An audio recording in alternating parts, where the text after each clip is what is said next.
नमस्कार दोस्तों, मैं आपके लिए अगले पेपर का सॉल्यूशन लेकर हाजिर हूँ। ये पेपर है 7 मार्च 2020, थर्ड शिफ्ट का है। 4 से 5 बजे के बीच में हुआ था।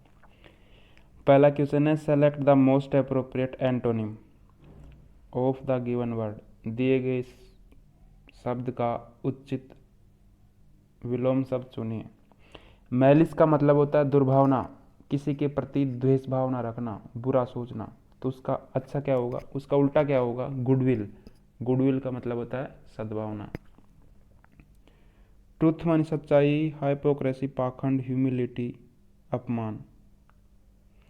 कट एंड ड्राइड ये ईडियम है, इसका मतलब होता है पहले से ही निर्धारित, already decided.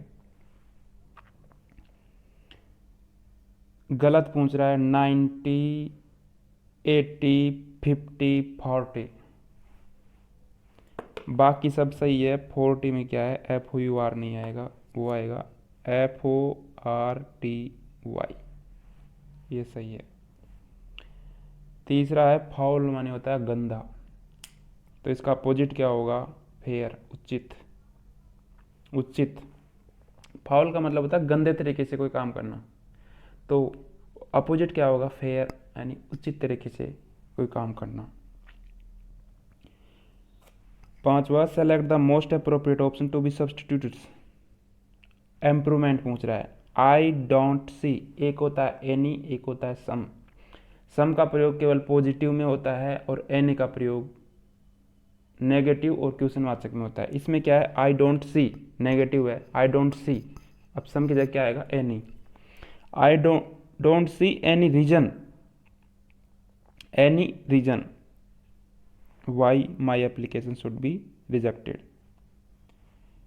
C is teaching French to children, passive में चेंज करना है तो ये बदलेगा is are am plus being plus verb की थर्ड फॉर्म। कौन से ऑप्शन में, is are am plus being plus verb की थर्ड फॉर्म, केवल दूसरे में है, दूसरा सही। अब यह है क्लोज टेस्ट।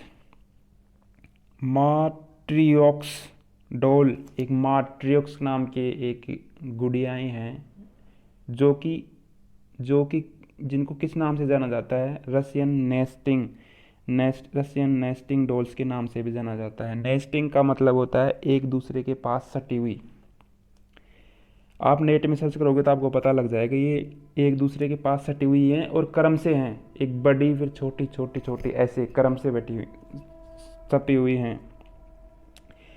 अब अगला वाक्य है, इट इज ए सेट, ये सेट है, किसका है, ऑफ वुडन डॉल्स। अब क्या आएगा, सेट, सेट और वुडन के बीच कौन सी प्रीसिजन हो जाएगी, बाई, फोर, इन, ऑफ आएगा। It is a set of wooden dolls, ये लकड़ी की बनी हुई गुड़ियाओं का समूह है। डिक्रीजिंग इन साइज, जो साइज में घटते क्रम में रखी गई हैं, बड़ी छोटी छोटी छोटी। एंड इनसाइड वन अनदर, और एक दूसरे के अंदर रखी हुई हैं, एक दूसरे के अंदर रखी हुई हैं, इनसाइड वन अनदर। तो इसमें आएगा placed, placed one another. The first such set, ऐसा पहला सेट कब बनाया गया था, इन 1890, 1890 में बनाया गया था। तो इसमें प्रीपोजिशन क्या आएगा, सॉरी वर्ब पूछ रहा है इसमें। This set, the first such set, made, is made, has been made, was made. Is made और हैज बिन मेड तो आ नहीं सकता क्योंकि पास्ट की बात हो रही है, या तो आएगा मेड या वाज मेड। अब क्या है, द फर्स्ट सच सेट, यानी ये पैसिव की बात हो रहा है, क्योंकि जो बनाने का काम है ना, खुद गुड़ियाएं नहीं कर रही और कोई दूसरा बना रहा है, जब वो करने वाला दूसरा होता है। गुड़िया, इसका सब्जेक्ट कौन है, इसका सब्जेक्ट है गुड़ियाँ, तो गुड़ियाँ थोड़ी बना रही हैं, कोई दूसरा बनाने वाला है। तो जब दूसरा करने वाला हो सब्जेक्ट के अलावा तो वो होता है पैसिव में, तो ये वाज मेड आ जाएगा। तो the first such set was made in 1890, 1890 में बनाया गया था। द फिगर्स इनसाइड में बी, जो ये फिगर आकृतियाँ हैं अंदर, में बी आइदर जेंडर, ये फिक्स नहीं है, केवल मेल या फीमेल हो, दोनों में से कोई भी हो सकते हैं, either gender. The smallest doll is the baby, जो सबसे छोटी गुड़िया है ना वो एक बच्ची है, और वो बनी हुई किसकी है, made from a single piece of, made from. अब सिंगल से पहले कौन सा आर्टिकल आएगा, एन, द, ईच। अब इसमें आएगा a, a single piece of wooden, wood लकड़ी की बनी हुई है। The smallest doll is the baby, सबसे छोटी जो बच्ची है, made from a single piece of wood. अब 12वां है, गलत कौन सा है, COMMISSION सही है, COMMITTE सही है, COLLEGUE सही है, CORRESPOND इसमें डबल एस आ गया, यह गलत है।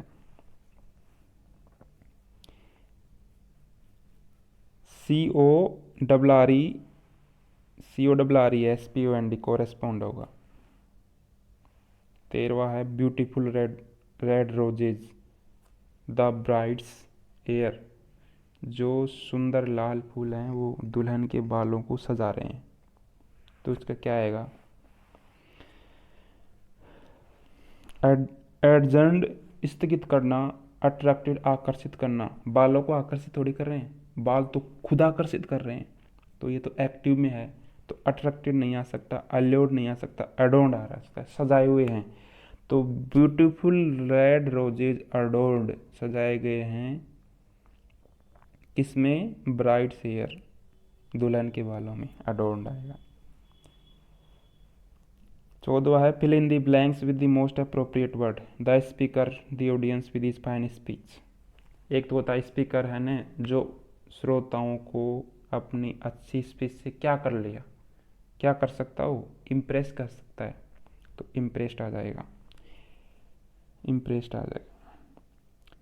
Plenty of information were given to me at the tourist office, error पूछ रहा है, प्लेंटी ऑफ इंफॉर्मेशन, इंफॉर्मेशन के बाद वर्ब आती है सिंगल, तो इसकी तो plenty of information was given आएगा इसमें। People were scared because the burglar was at large, at large का मतलब होता है कोई पशु या कोई अपराधी जो आज़ाद घूमता है, फ्री, जिसका कोई रेस्ट्रिक्शन नहीं है, उसको बोलते हैं at large. People were scared, लोग डरे हुए थे, बिकॉज क्योंकि द ब्रगलर जो सेंध मार था, वाज एट लार्ज, फ्री घूम रहा था, पुलिस पकड़ नहीं रही थी। तो एट लार्ज का मतलब क्या हो गया यहाँ, नोट कोट, पकड़ा हुआ नहीं था। The principal has said mister Surendra will coach the football team, principal ने कहा कि मिस्टर सुरेंद्र टीम की कोचिंग करेगा, फुटबॉल टीम की। अब इसमें इधर क्या है, रिपोर्टिंग वर्ब में इसमें है सिंपल प्रेजेंट, प्रेजेंट टेंस है, तो इधर प्रेजेंट फ्यूचर होता है, तो इसमें कोई चेंज नहीं होता है, तो सेम टू सेम आएगा ये। सेम टू सेम कौन से में, पहले में। ये रिपोर्टिंग स्पीच कब चेंज होता है, जब यहाँ पर पास्ट होता है, अगर यहाँ पर प्रेजेंट और फ्यूचर हो तो इसमें कोई चेंज नहीं होता। 18वां, having plus been plus verb की थर्ड फॉर्म का स्ट्रक्चर है, तो हैविंग बीइंग कोई स्ट्रक्चर नहीं है, इसमें आएगा हैविंग बीन वार्न्ड बिफोर, पहले आगाह करने के बावजूद, ही डिड नॉट रिपीट, नहीं, पहले आगाह करने के बाद उसने कोई गलती नहीं की। Having been warned before he did not repeat the mistake. 19वां, to rise in value, to rise in value का मतलब होता है मूल्य में वृद्धि होना, बड़ाई करना, तो इसका मतलब होता है एप्रिसिएट, सिनोनिम। असोल्ट का मतलब होता है आक्रमण, attack, ATTACK। Given below are 4 jumbled sentences, इसमें पैरा जम्बल्ड है, इसको चेंज करना है। While the long thin ones are most, और लॉन्ग थिन वे वंस, लॉन्ग थिन किसकी बात हो रही है, पहला आ नहीं सकता, नूडल्स दे आर हावेवर, तो पहला क्या आएगा, नूडल्स आएगा, नूडल्स की बात हो रही है, तो noodles are the stable food in many cultures across the world. इस संसार भर में जो नूडल्स हैं वो मुख्य खाद्य के रूप में हैं कई क्षेत्रों में। आगे क्या आएगा बी के बाद में, दे आर सर्व्ड, उनको सर्व किया जाता है विद ए सॉस और इन सौंप। पहले नूडल्स आ गए, डायरेक्ट सर्व कैसे करेंगे, पहले बनाएंगे।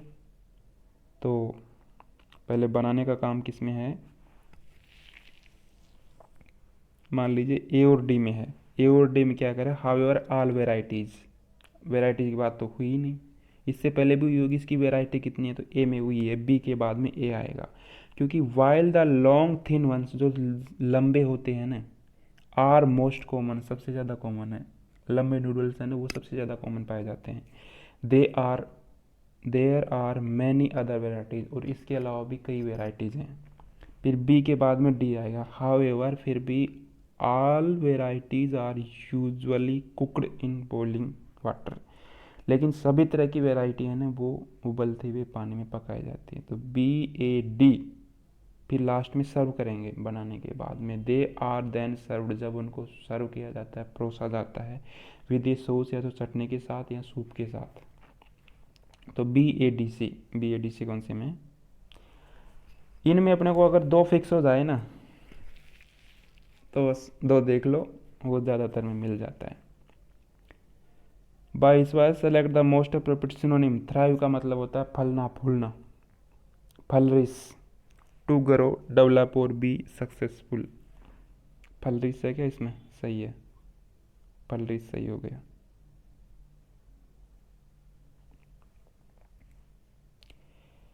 तेईसवा है, आई फाउंड, मैंने पाया, ही वॉज एन ओल्ड सेलर, कि वह एक बड़ा बूढ़ा सेलर यानी नाविक था। वह कौन, पता ही नहीं लग रहा, और ये दूसरे में क्या है, सो, इसलिए सो शुरू में आता ही नहीं, तो लास्ट में आता है, तो बी तो आएगा लास्ट में, और शुरू में आएगा नहीं। ही हैड लॉस्ट हिज हेल्थ, वो अपना स्वास्थ्य खो चुका था, समुद्र के किनारे रहते रहते वो अपना स्वास्थ्य कमज़ोर कर चुका था। वह कौन, पता नहीं लग रहा अभी, तो ये पता कहाँ लगेगा, डी में। तो I was standing on the dock, मैं, डॉक होता है ऐसी जगह, बंदरगाह की ऐसी जगह जहाँ पर जहाज़ों में माल लदान उतरान होता है। तो I was standing on deck, मैं डॉक पर खड़ा हुआ था, वैन बाय एक्सीडेंट, जब अचानक, I fell in walk talk with stranger, जब मैं एक अजनबी से बात करना शुरू कर दिया। तो आई फाउंड, मैंने पाया, मुझे पता लगा, he was an old sailor, वो पुराना नाविक था, and knew all the seafaring man in, जो समुद्र में काम करने वालों को, सब ब्रिस्टल के समुद्र में काम करने वाले सभी आदमियों को जानता था। बी के बाद में ए आ गया, अब डी के बाद में ए आ गया, अब बी तो आएगा लास्ट में, अब सी आएगा। He had lost his health ashore, समुद्र के, एशोर का मतलब समुद्र से के किनारे से दूर, क्योंकि वो जब काम छोड़ दिया तो एशोर हो गया, अपने घर चला गया, तो जब अपने घर चला गया तो ही अपने स्वास्थ्य में कमी हो गई। And wanted a berth has cook to get the sea again, और वह चाहता था कि मुझे एक रसोइया की नौकरी मिल जाए ताकि मैं समुद्र के पास रहकर काम कर सकूँ, क्योंकि उसे समुद्र से बहुत प्यार था। सो इसलिए आई इंगेज्ड हिम, इसलिए मैंने उसको लगा लिया, किसमें, ऑन द स्पॉट, तुरंत, to be the ship's cook, but he prove to be much more, वो उससे भी ज़्यादा निकला, वो बहुत अच्छा निकला। तो DACB है क्या, DACB है, सही है। 24वां, find the has result little child, she was afraid, afraid from नहीं आता है, अफ्रेड ऑफ आता है, गलती यहाँ अफ्रेड ऑफ आएगा, afraid of darkness. To brighten up oneself का मतलब होता है चमकाना, तो इल्यूमिनेट का मतलब भी चमकाना होता है। तो इसी के साथ ये पार्ट पूरा होता है, 7 मार्च 2020 थर्ड शिफ्ट।